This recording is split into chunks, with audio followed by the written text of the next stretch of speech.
अस्सलाम वालेकुम class, welcome to connected classroom. मैं हूं आपका कंप्यूटर इंस्ट्रक्टर और आज हम स्टार्ट करेंगे chapter number 4 that is data and analysis. तो इस चैप्टर में हम पढ़ेंगे कि डाटा साइंस क्या होता है, इसकी अहमियत क्या है, इसके अंदर क्या क्या टर्मिनोलॉजीज़ यूज़ होती हैं और डाटा साइंस को हम कैसे यूज़ करते हैं in terms of businesses and future betterment. तो इसमें हम देखेंगे डाटा की टाइप्स, डाटा कलेक्शन मेथड्स, ठीक है। उसके बाद हम देखेंगे डाटा स्टोरेज किन तरीक़ों से होता है, उनके नाम भी देखेंगे और इसके बाद आपको पता चलेगा कि बिग डाटा क्या होता है, उसके एप्लीकेशंस, उसके कंपोनेंट्स। तो ये एक जनरल इंट्रोडक्शन है इस चैप्टर का। तो आइए चलते हैं चैप्टर की तरफ।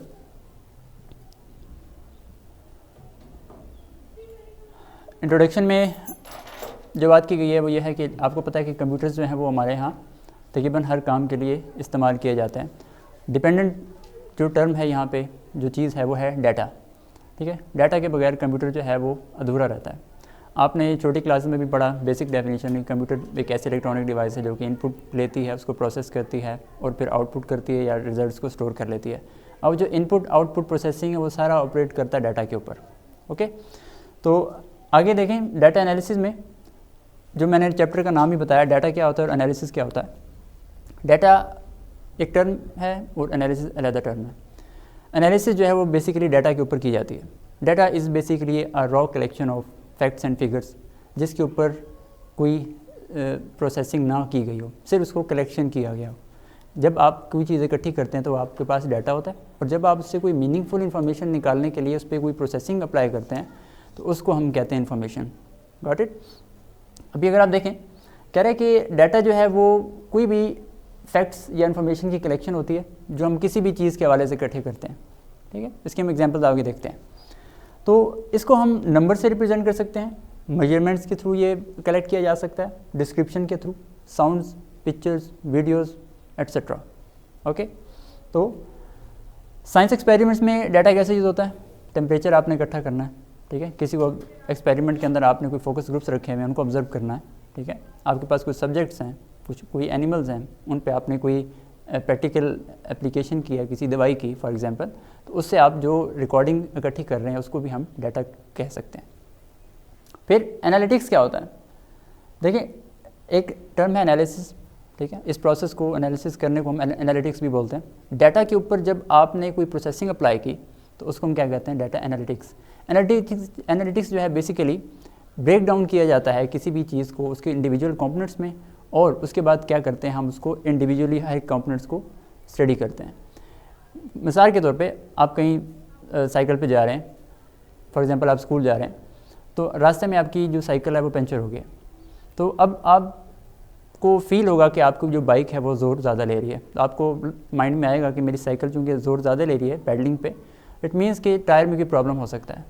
अब आप टायर की बजाय आप उसका चैन देखना शुरू कर दें कि चैन में तो नहीं प्रॉब्लम, ठीक है, या ब्रेक में न तो नहीं प्रॉब्लम। आपका पहला शक यही जाएगा कि मेरा जो टायर है वो होपफुली पंचर्ड है। तो इस एनालिसिस को आपने देखें, ब्रेक भी चेक की, आपने चैन भी चेक किया, आपने साइकिल का टायर भी चेक किया। तो इस चीज़ को, प्रॉब्लम को डायग्नोस करने के लिए और उसको इंडिविजुअली कंपोनेंट वाइज स्टडी करने को हम एनालिटिक्स कहते हैं। Got it. यही सेम कॉन्सेप्ट अप्लाई होता है डाटा के ऊपर। नेक्स्ट मूव करते हैं। अच्छा, इसके अंदर एक और बात भी लिखी है कि डाटा एनालिटिक्स, यहाँ पे देखें कि बिल्कुल ऐसे ही जैसे आपने कोई पज़ल सॉल्व करनी है, जैसे मैंने भी आपको मिसाल दी साइकिल की, वैसे ही जो पज़ल है आपने इसको जब सॉल्व करते हैं, ठीक है, कोई जिगसॉ पज़ल हो सकती है किसी भी तरह की, हत्ता कि आप कोई गेम खेल रहे हैं उसके अंदर भी आपके पास कुछ ऐसे सिनेरियोज होते हैं जिसको आप, यानी आप कहें कि आपने उसको कंप्लीट करना होता है, ठीक है। तो in the form of check points. तो इसी तरह आप क्या करते हैं, अपने कंपोनेंट्स को इंडिविजुअली स्टडी करते हैं, उसके अंदर उसको अपने जो है सिचुएशन के मुताबिक उसको स्टडी आउट करके उसको अप्लाई करने की कोशिश करते हैं। यहाँ पे एक बात लिखी हुई है कि आप कैलकुलेशन करते हैं, स्टैटिस्टिक्स अप्लाई करते हैं, चार्ट्स के थ्रू भी आप एनालिटिक्स कर सकते हैं। चार्ट्स की बात एनालिटिक्स में कैसे आएगी, फॉर एग्जांपल आपने एनालिसिस करना है कि एक पिछले एक मंथ में टेम्परेचर की वेरिएशन क्या रही है, ठीक है, आपके इलाके में। तो आप उसका ग्राफ स्टडी करते हैं। हो सकता है ग्राफ ऊपर की तरफ जाए, फिर नीचे की तरफ जाए, फिर उसमें सडन इंक्रीज़ आए, फिर डिक्रीज़ आए। अब ये जो चार्ट्स की फॉर्म में हिस्टोग्राम हो सकते हैं, लाइन ग्राफ सकते हैं। आप अपने एक और मैचेस में अक्सर आप देखते हैं स्कोर चार्ट्स होते हैं आपके पास, दो टीम्स के, वो ग्राफ जो है वो ऊपर की तरफ बढ़ रहा होता है, ठीक है। तो आपको एनालिसिस करने में आसानी होती है कि किस टीम का स्कोर ज़्यादा तेज़ी से ऊपर जा रहा है और किसका जो है वो स्लोली मूव कर रहा है। तो उससे क्या होता है, प्रेडिक्शन करने में आसानी होती है। That's all about data analytics. आप उसको पढ़ भी लीजिएगा, कोई इतना मुश्किल नहीं है। मेन चीज़ जो है हमारी वो है डाटा साइंस, जिसके ऊपर हमने अभी बात करनी है। ठीक है, तो आइए इसकी डेफिनेशन की तरफ चलते हैं।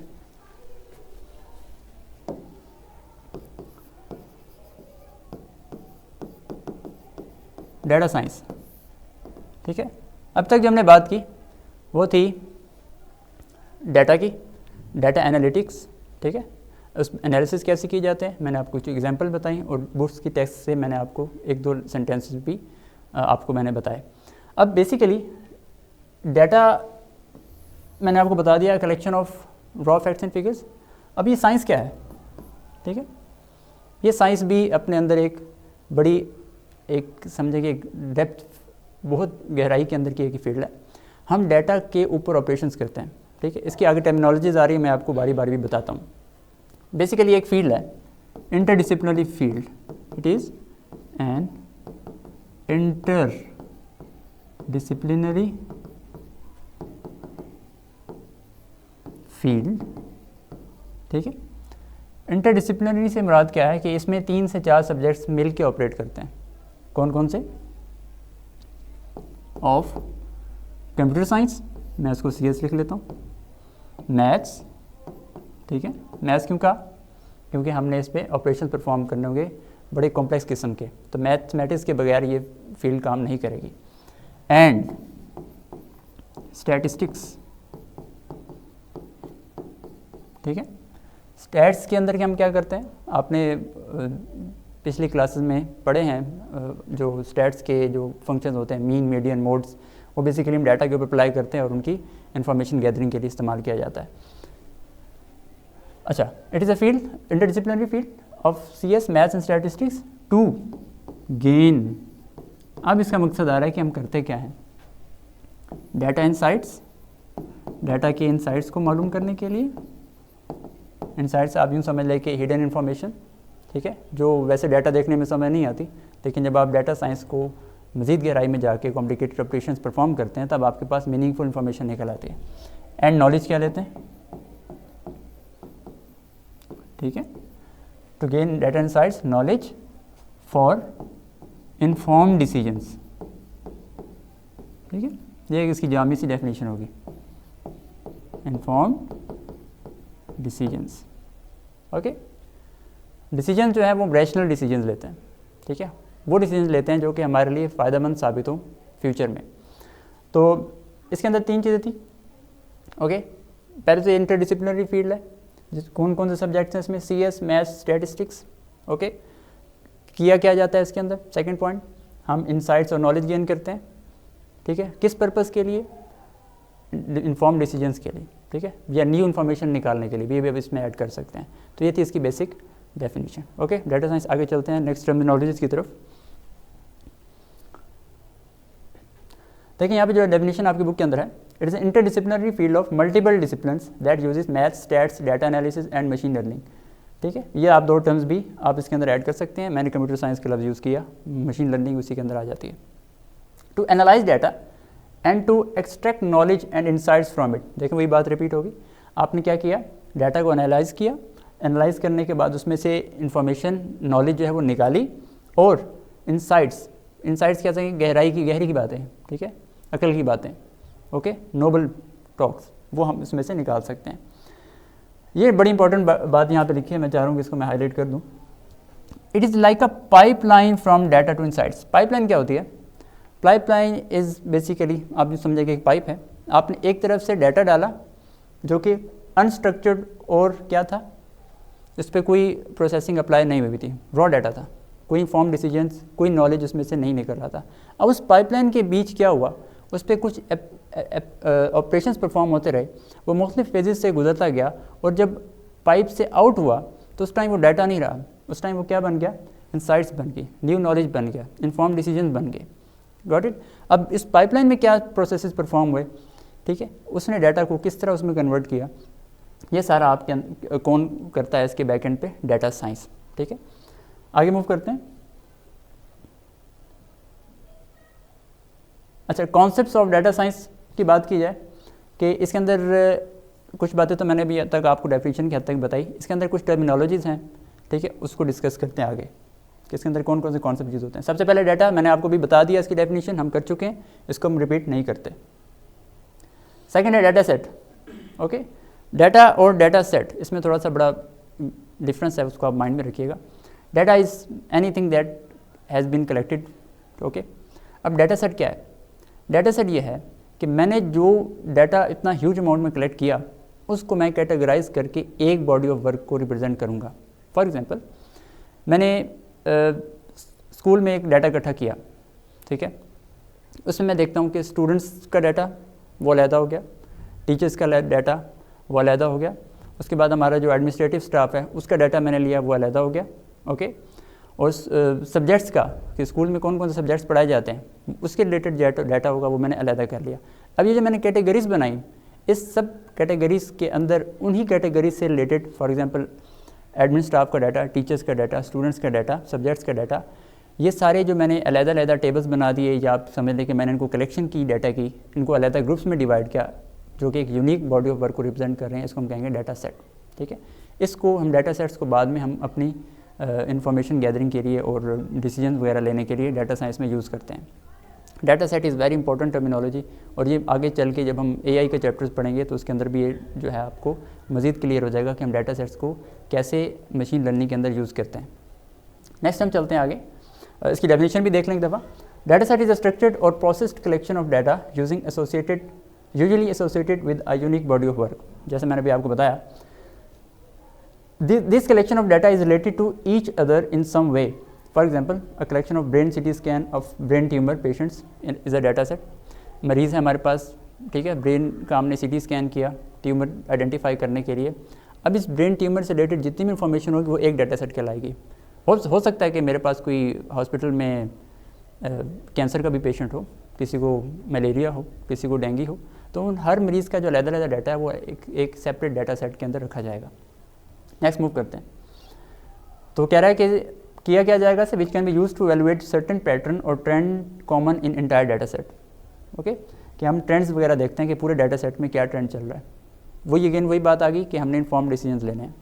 आगे देखें, एक टर्मिनोलॉजी थी डाटा सेट की। नेक्स्ट है स्टैटिस्टिक्स एंड प्रोबेबिलिटी। बेसिक सा फ़र्क है, स्टैटिस्टिक्स हम वहाँ अप्लाई करते हैं जहाँ पे कोई इवेंट पास में हो चुका हो। ओके, उसको हम स्टडी करते हैं या उसके ऊपर कोई ऑपरेशन परफॉर्म करते हैं, उसको कैलकुलेट करते हैं। पास में इवेंट हुआ, उसको अब हम जांच रहे हैं, तो वो हमारा स्टैटिस्टिक होगा।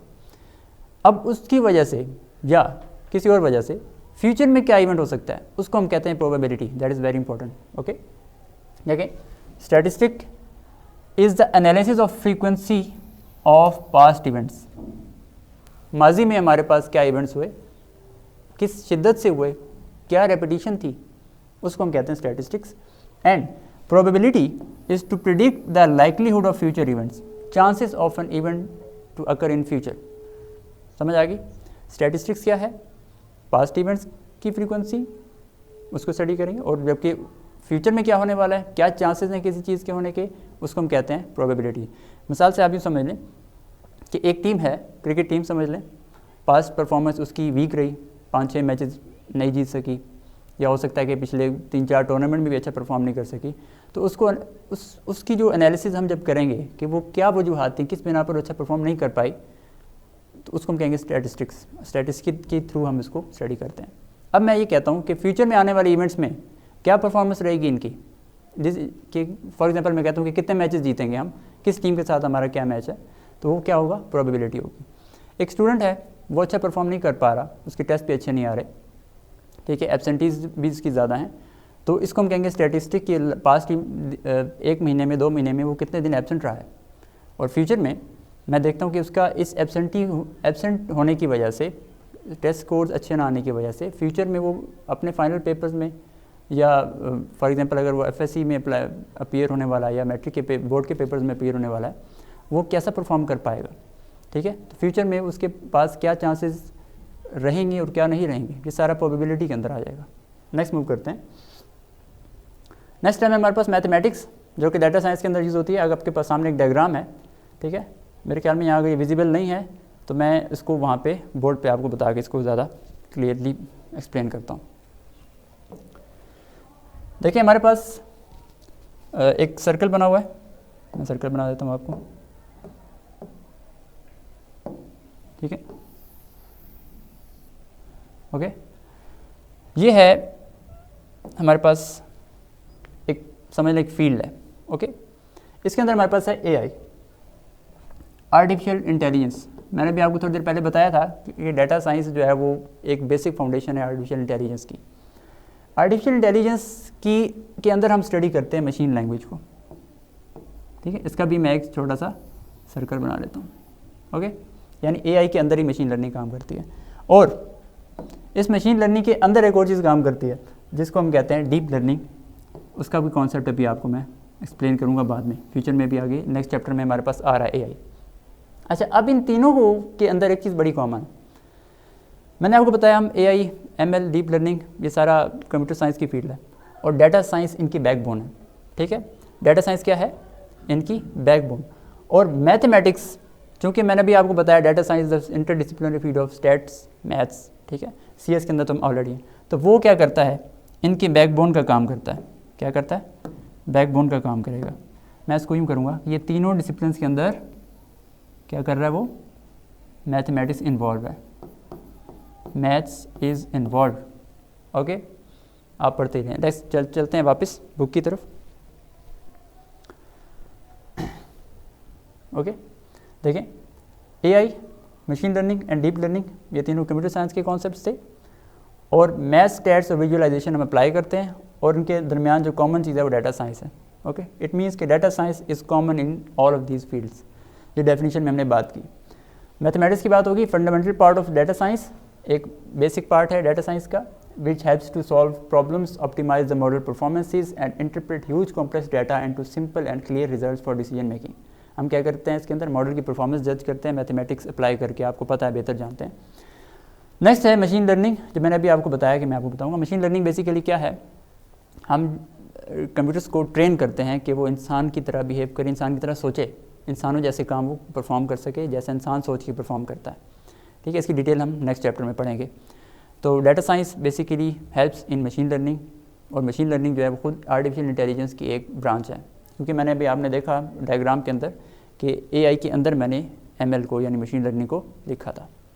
Machine learning is a branch of artificial intelligence and computer science which emphasizes on the use of data and algorithms to imitate human learning by the computers। इंसान की तरह सीखने समझने की सलाहियत हम मशीन्स को दे देते हैं using AI. This is called machine learning, okay. Next हमारा जो कॉन्सेप्ट है इसके अंदर वो है डीप लर्निंग, ठीक है। मशीन लर्निंग के अंदर डीप लर्निंग है।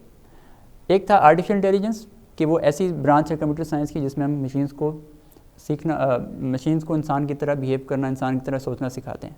अब प्रैक्टिकली जो एल्गोरिदम्स हम यूज़ करते हैं, जो प्रैक्टिकल स्टेप्स लेते हैं, वो हमारे पास मशीन लर्निंग में आ जाते हैं। और मशीन लर्निंग के आगे एक सब टाइप है मशीन लर्निंग की, that is called deep learning. Deep learning जो है आप यूँ समझ लें कि जैसे हमारा ब्रेन है उसमें न्यूरॉन्स होते हैं जो कि आपस में इंटरकनेक्टेड होते हैं, और उनकी क्रिएटिविटी जो इंसान की सोचने की सलाहियत होती है वो सारा न्यूरॉन के कनेक्शंस के ऊपर डिपेंड करती है। तो उसमें हम आर्टिफिशियल न्यूरल नेटवर्क एक बनाते हैं, जिसमें हम एक पूरा जाल बनाते हैं नेटवर्क्स का, न्यूरॉन्स के नेटवर्क्स का, जिसमें इंसान के ब्रेन की तरह एक्टिविटीज़ जो है वो ANN आर्टिफिशियल न्यूरल नेटवर्क के अंदर परफॉर्म की जाती है, जिसको हम डीप लर्निंग का नाम देते हैं। It is a subset of machine learning. AI के अंदर आ गया मशीन लर्निंग के अंदर आ गया डीप लर्निंग, ओके। तो is a subset of machine learning which emphasis on simulation of और imitation of human brains behaviour by using artificial neural networks. इसको आप ANN भी कह सकते हैं। क्या कह सकते हैं? ANN कैपिटल्स के अंदर, okay, artificial neural network.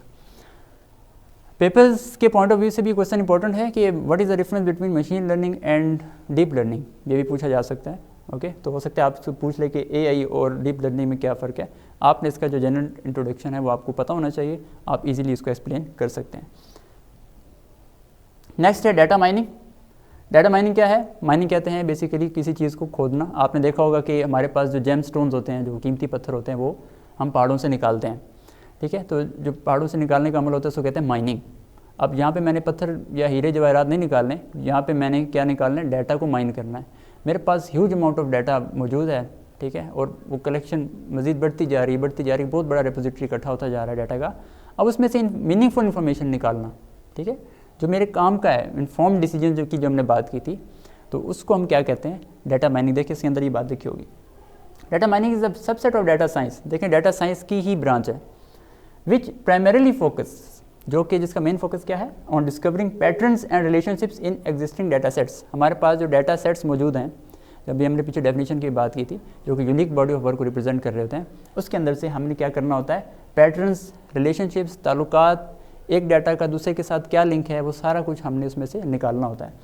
The usages of techniques and tools is limited in data mining as compare to data science. Data science एक बहुत बड़ी वास्ट फील्ड है, डाटा माइनिंग उसके अंदर के कुछ टूल्स होते हैं जो कह रहे हैं कि वो बहुत ज़्यादा लिमिटेड होते हैं, ठीक है। आगे देखें, डाटा विजुअलाइजेशन, नाम से ज़ाहिर है, विजुअलाइज का मतलब होता है देखना, जैसे आप मुझे देख रहे हैं। विजुअलाइजेशन डाटा की इंतहाई ज़रूर इंपॉर्टेंट है। फॉर एग्जांपल मेरे पास न्यूमेरिकल डाटा है, मैं आपके सामने रख दूँ एक पेज के ऊपर, ठीक है, या मैं इस बोर्ड के ऊपर सारा न्यूमेरिकल डाटा लिख दूँ, आपको कोई समझ नहीं आएगी। लेकिन अगर मैं उसी को कोई ग्राफ बना के रिप्रेजेंट करा दूँ उसी डाटा को, या कोई चार्ट बना के रिप्रेजेंट करा दें, या कोई हिस्टोग्राम बना के रिप्रेजेंट करा दें, तो इसमें क्या होगा, आपको बेहतर अंडरस्टैंडिंग हो जाएगी। जैसे मैंने टेम्परेचर की बात की स्टार्ट में मिसाल देके, कि एक टेम्परेचर की बात बढ़ रही है या गिर रही है, तो आपको इंक्रीज़ और डिक्रीज़ ग्राफ से पता चल जाता है। या स्कोर कार्ड की मैंने मिसाल दी, स्कोर कार्ड से क्या होगा, आपको पता चलता है कि एक लाइन ग्राफ किस स्पीड से बढ़ रहा है, कितना उसमें जो है झुकाव आया है, स्कोर कितनी स्पीड से बढ़ा है या कितनी स्पीड से कम हुआ है। तो डाटा विजुअलाइजेशन में हम डाटा को ग्राफिकली रिप्रेजेंट कर सकते हैं और बेहतर तरीके से अंडरस्टैंड कर सकते हैं। The graphical representation of data using correct common charts, plots, infographics and animations. Okay, ये बात तो मैंने भी आपको बताई। Visual display of information communicate complex data relationships and data driven insights in a way that is easy to understand. एक complex data को easily understand करने के लिए हम आसानी से डाटा विजुअलाइजेशन का सहारा लेते हुए डाटा को रिप्रेजेंट कर सकते हैं। आगे है बिग डाटा, इसकी डिटेल चैप्टर के एंड पे आएगी, हम इसको एंड पे भी डिस्कस करेंगे। और बिग डाटा बेसिकली नाम से ही ज़ाहिर है एक बहुत बड़ा डाटा। आप अगर देखें तो डाटा रोज़ हर सेकंड इनॉर्मसली अमाउंट से इंक्रीज़ करता जा रहा है इंटरनेट के ऊपर भी और वर्ल्ड वाइड। तो उस बिग डाटा को हम आगे डिस्कस भी करेंगे डिटेल में, लेकिन यहाँ देखते हैं क्या कह रहा है कि it refers to handling large volumes of data. एक बड़ा हमारे पास ह्यूज अमाउंट ऑफ डाटा है, उसको हमने हैंडल करना है। और डाटा साइंटिस्ट जो है वो उस बिग डाटा को यूज़ करते हुए ट्रेंड्स मालूम करते हैं, पैटर्न्स मालूम करते हैं, रिलेशनशिप्स मालूम करते हैं using the techniques that we will see in soon. तो अब क्या होगा उसमें से, ताकि एक्यूरेट और रिलायबल रिजल्ट्स को निकाला जा सके, आपने अपने जहन से इन्फॉर्म डिसीजंस और नॉलेज को नहीं निकालना। ओके, बिग डाटा क्या होगा, हमारे पास बहुत ह्यूज अमाउंट में डाटा है, उसमें से अपने काम की चीज़ें निकालना, ठीक है, उसको हम कहेंगे डाटा माइनिंग। और बिग डाटा जो है वो जो ह्यूज अमाउंट में डाटा हमारे पास मौजूद है उसको बिग डाटा बोलते हैं। तो ह्यूज अमाउंट ऑफ डाटा को इतनी आसानी से नहीं निकाला जा सकता। मैं अभी डेफिनेशन पढ़ी थी उसकी डाटा माइनिंग की, किसकी जो टूल्स हैं बड़े लिमिटेड हैं, ठीक है। तो बिग डाटा में से कैसे निकाला जाए वो हम क्या करेंगे, मशीन लर्निंग का फिर सहारा लिया जाता है उसके अंदर से, वो हम आगे डिटेल में देखेंगे इंशाल्लाह। प्रेडिक्टिव एनालिसिस और नेचुरल लैंग्वेज प्रोसेसिंग, ये दो पॉइंट्स हमारे कॉन्सेप्ट रह गए, ठीक है। यहाँ पे हम आज का लेक्चर ख़त्म करेंगे। प्रेडिक्टिव एनालिसिस प्रेडिक्शन से है। प्रेडिक्शन किसे कहते हैं, किसी चीज़ का अंदाज़ा लगाना। हमारे पास पहले से डाटा मौजूद है, उसकी बेस पे हमने फ्यूचर का कोई अंदाज़ा लगाना है, कोई प्रेडिक्शन करनी है। फॉर एग्जांपल एक क्रिकेट मैच चल रहा है, एक टीम जो है वो बहुत अच्छा परफॉर्म कर रही है, इसकी विकेट्स भी बची पड़ी हैं, स्कोर भी कम रह गया है, ओवर्स भी काफ़ी सारे पड़े हैं, तो हम प्रेडिक्शन कर सकते हैं कि ये टीम जो है आसानी से जीत सकती है। ओके, आप टेस्ट में रिजल्ट्स अच्छे प्रोड्यूस कर रहे हैं, आप स्टडी को प्रॉपर टाइम दे रहे हैं, हर सब्जेक्ट में आपकी ग्रिप अच्छी है, आपके कॉन्सेप्ट्स अच्छे हैं, इट मीन्स कि जो आपकी प्रेडिक्शन है वो क्या है कि आप अच्छे स्कोर के साथ एग्जाम को क्लियर कर जाएंगे। तो predictive analysis is the use of data to predict future trends, ठीक है। मैंने अभी आपको टीम की मिसाल दी कि डाटा को आपने यूज़ करके फ्यूचर के ट्रेंड्स एक्सप्लेन कर सकते हैं, अंदाज़ा लगा सकते हैं, और हमारा जो गेस है वो बेहतर तरीके से परफॉर्म किया जा सकता है। And events based on historical data, future trends को हम पास्ट डाटा की मदद से मालूम कर सकते हैं। Last but not the least, natural language processing, NLP में क्या होता है, हम चूँकि ह्यूमन जो हैं वो नेचुरल लैंग्वेज हम बात करते हैं। नेचुरल लैंग्वेज मीन्स जिस तरह आप उर्दू में बात कर सकते हैं, कोई हिंदी में बात कर सकता है, कोई पश्तो में बात कर सकता है, ठीक है, मुख्तलिफ ज़बानें होती हैं। अब हम इस नेचुरल लैंग्वेज को हम क्या कर सकते हैं, कंप्यूटर को भी दे सकते हैं, कंप्यूटर भी हमारी ज़बान समझ सकता है। हालांकि अब तक हम यही पढ़ते हैं कि कंप्यूटर जो है वो बाइनरी समझता है, लेकिन ऐसा ही है, कंप्यूटर बाइनरी ही समझता है, लेकिन वो हमारी इस लैंग्वेज को कन्वर्ट करता है अपनी बाइनरी फॉर्म में।